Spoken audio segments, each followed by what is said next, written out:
गांव का मौनपुर था और ये गांव अपनी शांति और सुंदरता के लिए मशहूर था। लेकिन गांव के दक्षिण छोर पर एक पुरानी हवेली थी जिसे सभी छाया हवेली के नाम से जानते थे। इस हवेली के बारे में कहा जाता था कि यहाँ कोई नहीं रहता, लेकिन रात होते ही हवेली से अजीब अजीब आवाजें आती थीं। लोग कहते थे कि वहाँ कोई छाया है जो रात के अंधेरे में जागती है। गांव के लोग इस हवेली से दूर रहते थे। बच्चों को सख्त हिदायत दी जाती थी कि वे कभी भी उस हवेली के पास न जाएं।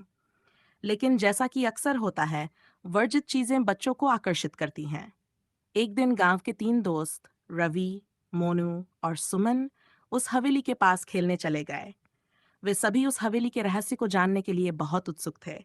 शाम होते होते उन्होंने तय किया कि वे हवेली के अंदर जाकर देखेंगे कि वहां क्या हो रहा है। जैसे ही वे हवेली के दरवाजे के पास पहुंचे, दरवाजा खुद ब खुद चरमराते हुए खुल गया। वे तीनों अंदर घुस गए। हवेली के अंदर घना अंधेरा था और दीवारों पर मकड़ियों के जाले लगे थे। वे धीरे धीरे एक बड़े हॉल में पहुंचे, जहां एक पुराना झूला लटका हुआ था। झूला अचानक से हिलने लगा, मानो कोई अदृश्य शक्ति उसे झुला रही हो। तीनों बच्चे डर के मारे कांपने लगे, लेकिन उनकी जिज्ञासा अभी भी उन्हें आगे बढ़ने पर मजबूर कर रही थी। तभी एक दरवाजे के पीछे से एक धीमी धीमी आवाज सुनाई दी। ऐसा लगा जैसे कोई उन्हें पुकार रहा हो।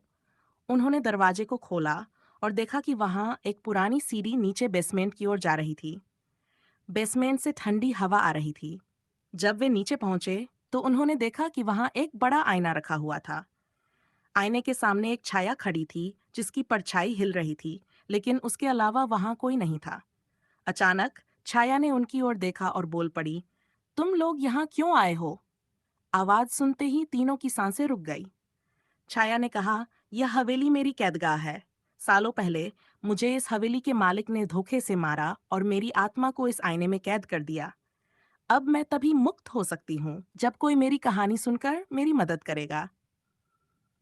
रवि, मोनू और सुमन ने डरते हुए छाया की कहानी सुनी।